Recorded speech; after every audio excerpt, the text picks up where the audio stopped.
उसके बावजूद 5 सीट आना और 10 सीट आना ये कहीं ना कहीं एक बहुत बड़ा भयंकर ईवीएम मशीन से रिलेटेड षड्यंत्र था। जितने बिल पार्लियामेंट में पास हुए, जब मुकाबला करना चाहिए था तो बहन जी पार्लियामेंट छोड़कर के आ गई, लेकिन सब्बीरपुर की आड़ लेकर के सदस्यता छोड़ दी। जब बहन जी की सरकार थी तब हमने बहन जी के खिलाफ 50-50 हजार और 1 लाख लोगों का, दलितों का जमा बड़ा इकट्ठा किया है। हम तो समझते हैं, हमें पता है अब बहन जी कुछ भी नहीं कर सकती। नमस्कार साथियों, जीडी न्यूज़ से मैं अनुज प्रताप सैनी। आज हम जिस शख्सियत के पास आए हैं वे बाबा साहब भीमराव अंबेडकर जी को अपना आदर्श मानते हैं। बसपा सरकार में दर्जा प्राप्त राज्य मंत्री रहे हैं। दलित हितों के लिए उनकी अपनी एक पहचान बनी हुई है। उनके संबंध में इतना कहा जा सकता है, दलित हितों को लेकर उन्होंने मंत्री पद जैसे पद पर लात मारने का कार्य किया था। उनको वे हाल में समाजवादी पार्टी में राजनीति कर रहे हैं। पार्टी हाईकमान ने उनको एक बड़ा पद दिया है, उसके संबंध में बात करेंगे।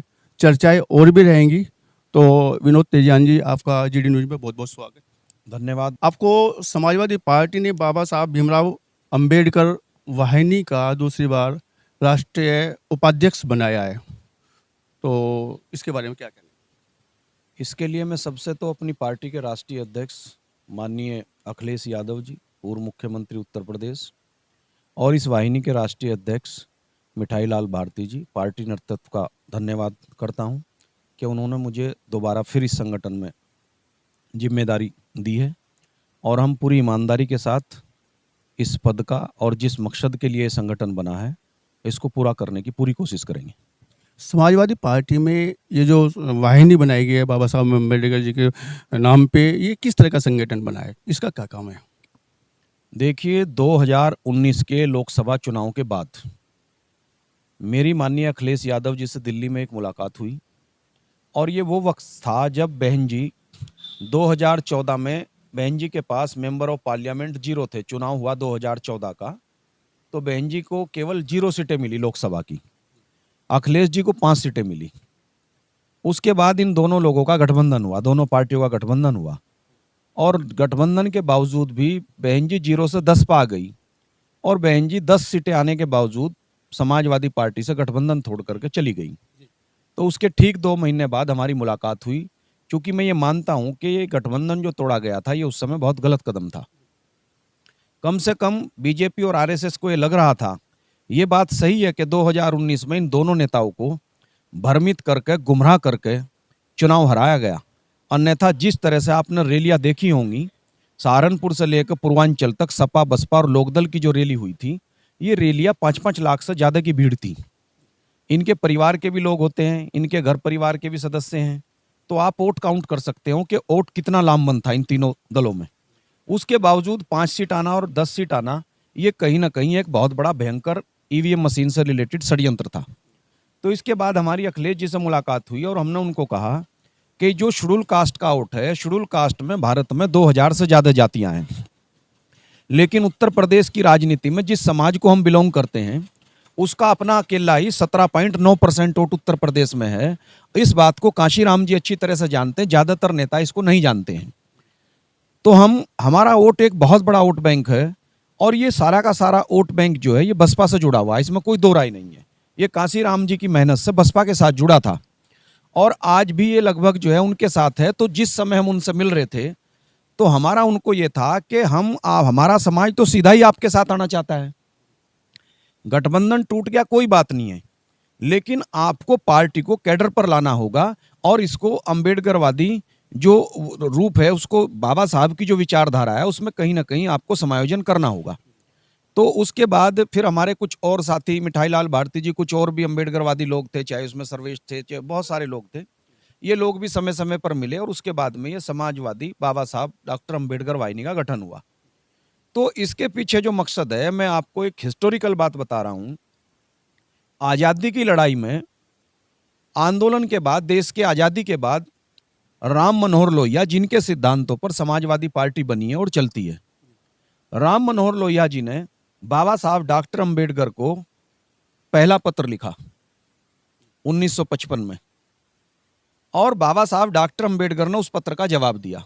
इन दोनों नेताओं के बीच 6 पत्र लिखे गए आपस में। तो पहला पत्र जो राम मनोहर लोहिया जी का आया, उस पत्र का मजमून ये था कि डॉक्टर साहब, आजादी के असली हीरो तो आप थे, लेकिन हम लोग उस समय उस बात को समझ नहीं पाए और हम लोग दूसरी धारा में थे। काश अगर उस समय हम लोग मिलकर के साथ खड़े हो जाते तो शायद पंडित नेहरू को मौका ना मिलता। और ये बात सही है कि बाबा साहब डॉक्टर अंबेडकर के साथ ओबीसी में ना तो सरदार पटेल थे, सरदार पटेल गांधी और नेहरू के साथ थे। बाबा साहब के साथ ओबीसी में केवल जाट समाज के सर छोटू राम थे और छत्रपति शिवाजी महाराज के पोते साहू महाराज, उनका सहयोग बाबा साहब के ऊपर था, उनका आशीर्वाद। ओबीसी से ही मुसलमानों के उस समय के अच्छे नेता, बड़े नेता मौलाना शौकत अली थे, वो बाबा साहब के साथ थे।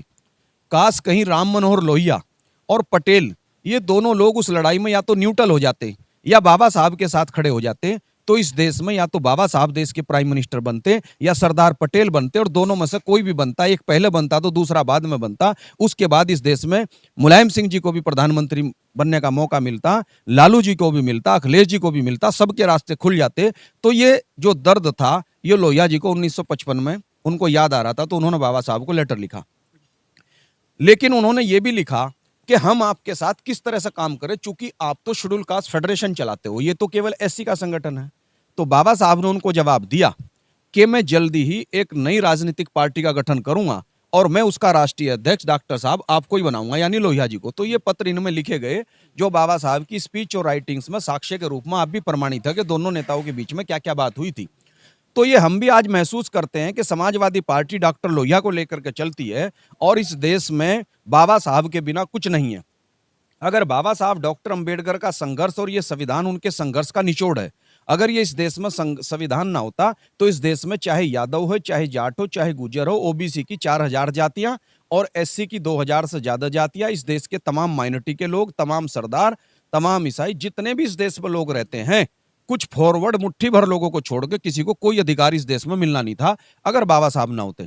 तो ये दोनों लोगों के विचारों को अगर एक जगह इकट्ठा करके अगर इस देश में संघर्ष हो, तो मैं मानता हूं कि हमारे लोग समाजवादी पार्टी के झंडे के नीचे भी खड़े हो सकते हैं, इसमें कोई दो राय नहीं।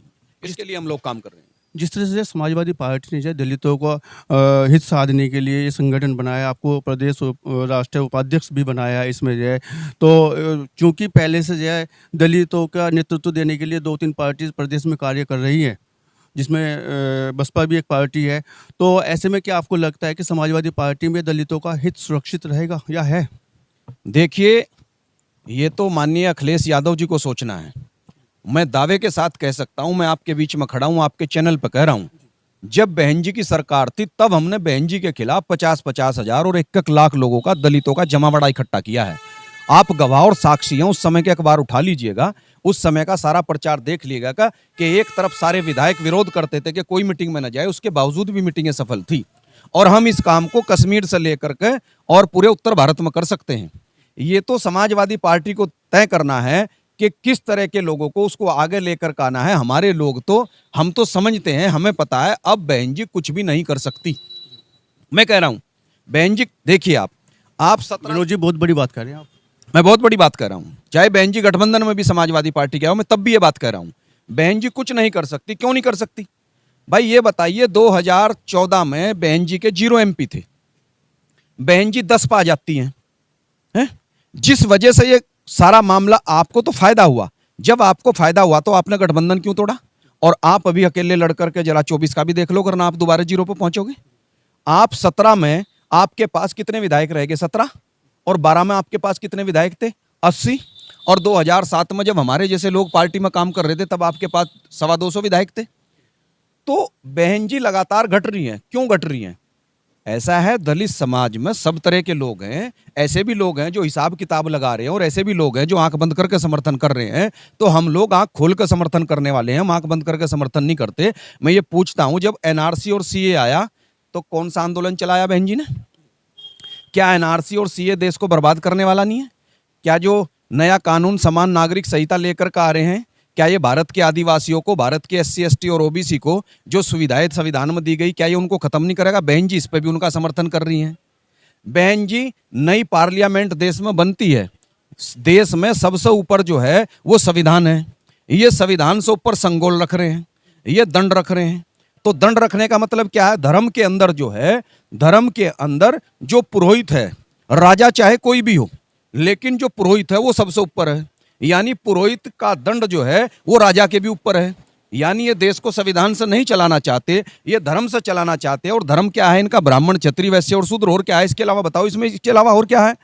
तो ये लोग सबके अधिकारों को खत्म करना चाहते हैं। बहन जी कहती है, लेकिन इसमें जो समाजवादी पार्टी ने तो विरोध नहीं किया जब यह संगोल रखा जा रहा था। समाजवादी पार्टी ने विरोध नहीं किया, समर्थन भी तो नहीं किया ना। वो ऐसे मुंह हो रहे, ऐसे मुंह हो रही है, ऐसे मैं भी तो समाजवादी पार्टी से ही हूँ, बहुत सारे नेता समाजवादी पार्टी के, उनको आप सुन लीजिएगा। विरोध हो सकता है ना किया हो, लेकिन समर्थन भी, ये तो खुल कर समर्थन किया जा रहा। बहन जी ने तो ये कहा कि अगर पार्लियामेंट उन्होंने बनाई है तो उनको अधिकार है। अरे भाई, देश की राष्ट्रपति है, आपने महामहिम राष्ट्रपति को बनाया है और ये कहा हमने आदिवासियों को और दलितों को सम्मानित किया है, तो आप उसको नहीं बुला रहे? संविधान का प्रमुख, देश का प्रमुख, सबसे ऊपर तो राष्ट्रपति है। आप राष्ट्रपति को उसमें बुला नहीं रहे हो, संत महात्माओं को आप उसमें बिठा करके, उसमें बुला करके आप सारा कार्यक्रम कर रहे हो। बहन जी इसका समर्थन कर रही है। तो मुझे बहन जी से कोई व्यक्तिगत नहीं, मेरा ये कहना है बाबा साहब ने 5000 साल की समस्या को इस संविधान के माध्यम से हम लोगों को, इस देश की जनता को कुछ अधिकार देने का काम किया। और बीजेपी और आरएसएस लगातार एक के बाद एक उसको समाप्त कर रहा है, नए नए कानून बना रहा है। देखो, एक तो होता है पूरा संविधान खत्म करना, एक होता है जो प्रोविजन उसमें है उस एक्ट को हटाओ, दूसरा एक्ट लागू कर दो, प्रैक्टिकल में दूसरा शुरू कर दो, वो सारा हो रहा है। बहन जी उनका विरोध तो छोड़ दो, समर्थन कर देती हैं। आप अगर विरोध नहीं कर सकती तो कम से कम समर्थन तो ना करो। आप बताओ, क्या पार्लियामेंट में उन्होंने समर्थन नहीं किया? क्या ये जो यूसीसी वाला जो कानून आ रहा है, क्या इस पर वो समर्थन नहीं कर रही है? क्या इससे पहले एनआरसी और सीए आ, क्या उसके ऊपर उन्होंने उनको समर्थन नहीं दिया? जितने बिल पार्लियामेंट में पास हुए, जब मुकाबला करना चाहिए था तो बहन जी पार्लियामेंट छोड़ करके आ गई। उस समय पार्लियामेंट में मुकाबला होना था, क्योंकि शिक्षा से संबंधित बहुत महत्वपूर्ण बिल उस समय पास हो रहे थे, लेकिन सब्बीरपुर की आड़ लेकर के सदस्यता छोड़ दी। अरे भाई, आप हमारी लीडर हो, आपको लड़ना चाहिए, आपको वो कानून वहां, आपके राज्यसभा में मेंबर थे उस समय, बीजेपी को बहुमत नहीं था राज्यसभा में, आपको हमारी नुमाइंदगी करनी चाहिए थी, आप उसको छोड़ करके आ गए। ये तो मैदान छोड़ना है ना दुश्मन के लिए। तो इसलिए मेरा ये कहना है, हमारे पास कोई और ऐसे लोगों के साथ हम लोग नहीं चल सकते, क्योंकि जिन लोगों ने बहन जी से लंबे समय तक अपना काम करवाया, अब वही लोग इस देश में कुछ दूसरे लोगों को आगे करके अपना काम करवाना चाहते हैं। हम लोग उस बात को भली भांति समझ रहे हैं। इसलिए हमको ये दिखता है कि तेजस्वी अखिलेश और हरियाणा के जाट और पंजाब के जाट और उधर आपका जो है पूरा दक्षिण भारत में बहुत सारे लीडर हैं जो संघर्ष कर रहे हैं, ये सारे लोग मिल करके इस देश में एक नया विकल्प दे सकते हैं। और इसके लिए उत्तर प्रदेश में समाजवादी के बिना कुछ भी नहीं है, यहाँ कोई दल कुछ नहीं है अगर समाजवादी साथ नहीं है। हाँ, समाजवादी पार्टी के साथ षड्यंत्र भी बहुत बड़ा चल रहा है, बहुत बड़ा षड्यंत्र हो रहा है समाजवादी पार्टी के खिलाफ। और वो षड्यंत्र सबसे बड़ा ये है कि मुसलमान भाइयों को इस पार्टी से भगाने की योजना चल रही है अंदर अंदर पिछले 1 सवा साल से, विधानसभा के चुनाव के बाद से। क्यों हो रहा है काम? देखिए, अगर हमारे मुसलमान भाई 22 में जिस तरह से उन्होंने समाजवादी पार्टी को वोट दिया था अखिलेश यादव जी को, अगर वो 24 में भी केवल इतना ही वोट समाजवादी पार्टी को डाल दे जितना उन्होंने 22 में दिया, तो अखिलेश यादव जी के गठबंधन की 125 सीटें विधानसभा की जीती हैं गठबंधन उनका। अगर ये मुस्लिम भाई जू का तुम वहीं ठहर जाते हैं तो यादव भी है, एससी के भी लोग हैं और भी दूसरी जातियां हैं, टिकट लड़ने वाले भी होते हैं, उनका भी अपना वोट होता है। तो अखिलेश जी 125 सीटें जू की तू आज भी बढ़त पर हैं। अगर उतना ही वोट उनके पास रहे, मैं नहीं कह रहा कितना बढ़ रहा, तो 125 का मतलब है 25 एमपी उनके आ रहे हैं, क्योंकि 5 विधानसभा के ऊपर 1 लोकसभा होती है, तो 25 पंजे 125। ये बात मुझे नहीं पता आरएसएस वाले समझ रहे हैं। चलिए विनोद जी, मैं एक बात आपसे पूछ रहा हूँ कि जैसे आप कह रहे हैं कि जैसे समाजवादी पार्टी में मुस्लिम अगर जुकतू रह जाए तो बहुत अच्छा रिजल्ट आ सकता है, लेकिन जिस तरह से आपको जो है वाहिनी का, अम्बेडकर वाहिनी का राष्ट्रीय उपाध्यक्ष आपको बनाने का कार्य किया गया है, आप लगातार काम भी कर रहे हैं, क्या उसका रिजल्ट 2024 के लोकसभा चुनाव में देखने को मिलेगा? क्या ये वोट जिस पर आप काम कर रहे हैं, दलित उसको वोट देने का काम करेगा समाजवादी पार्टी को? ऐसा है, इस वोट बैंक, ये तो वोट बहुत भारी मात्रा में, अब से 2 साल पहले ही उनके साथ जुड़ जाता। 22 में चल भी दिया था ये वोट उधर को, हमारा शेड्यूल कास्ट का वोट 22 में उनकी तरफ चल भी दिया था। और इसके लिए मैं प्रमाण ये दे सकता हूं कि जो बहन जी उत्तर प्रदेश में 32%, 28%, 27%, 20% तक लास्ट चुनाव तक वोट लिया, अगर वो 12 पर जा रही है तो ये हमारा वोट कहाँ जा रहा है? ये हमारा वोट गया कहाँ है? हमारे लोग चाहे कितना ये ईवीएम से वोट भेजते रहे, हमारे लोग भाजपा को वोट नहीं दे रहे, ये उन्हें भी पता है, बीजेपी वालों को पता है कि ये लोग भाजपा को वोट नहीं दे रहे हैं अभी। तो ये वोट तो वहां जाने के लिए तैयार बैठा हुआ है, बस इस पर थोड़ा सा तरीके से काम करने की आवश्यकता है और इस पर काम हम लोग लगातार कर रहे हैं और इसको हम समाजवादी पार्टी के साथ जोड़। सरकार जो जिस तरह से यूसीसी लाना चाह रही है उसको किस नज़रिए से देखते हैं, सूक्ष्म शब्दों में थोड़ा बताएं। देखिए ऐसा है, जो भारत का संविधान है, ये जो कानून लाया जा रहा है, ये कानून लाने के पीछे एक बहुत बड़ा भयंकर षड्यंत्र है। वो षड्यंत्र ये है कि संविधान के अंदर जो लोग हजारों सालों से सताए हुए लोग थे, जिनको धर्म का नाम लेकर के उनको सत्ता ही नहीं बल्कि पूरी तरह से विकास से उनको अलग थलग कर दिया और उन लोगों को गांव में से निकाल करके, शहरों में से निकाल करके जंगलों में रहने के लिए मजबूर कर दिया। तो उन आदिवासी भाइयों को बाबा साहब डॉक्टर अंबेडकर की संविधान सभा ने कुछ विशेष अधिकार दिए, कुछ रियायतें दी। आदिवासियों को जो ये अधिकार मिले हुए जंगल और जमीन के वो मालिक होंगे, वहां के वो राजा होंगे, उनकी अलग से सूची होगी और राज्य उसका अतिक्रमण नहीं कर सकता। तो ये इसको यूजीसी को ला करके, एक तो जो आदिवासी हैं ये लगभग 12 राज्यों को प्रभावित करते हैं, 12 राज्यों में हमारे देश में आदिवासी क्षेत्र हैं। इन आदिवासी क्षेत्रों में खनन है, कोयला है, अबरक है, सोना है, तांबा है, यानी खनिज पदार्थ है जिसको 75 सालों से ये लोग जो देश पर राज चला रहे हैं ये उसको वहां से माल को निकाल रहे हैं। अभी 12 के पास इनके पास फिर रिपोर्ट आ गई कि अभी 12 लाख हजार करोड़ रुपए का सोना और अबरक और हीरा खनिज पदार्थ जमीन के अंदर है, तो ये उसको भी खनन करना चाहते हैं। अब धीरे धीरे संविधान की बदौलत आदिवासियों में, दलितों में, ओबीसी में जो जनजागरण अभियान हो रहा है, वो जागरूक हो रहे हैं। तो उनको ये लग रहा है कि हजारों सालों से जमीन की पहरेदारी हम कर रहे हैं, हम इसके किसान हैं और माल निकाल करके लोग ले जा रहे हैं, तो वो उस पर रॉयल्टी चाहते हैं। वो ये चाहते हैं कि जमीन तो हमने संभाल रखी है हजारों सालों से, तो इसमें से तुम अरबों रुपए का माल निकालते हो, कुछ हमें भी तो दो रॉयल्टी।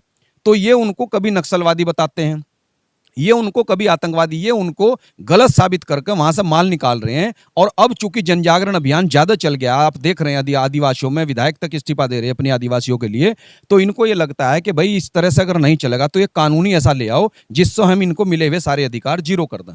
एक तो यह है इसको लाने का समान नागरिक संहिता को।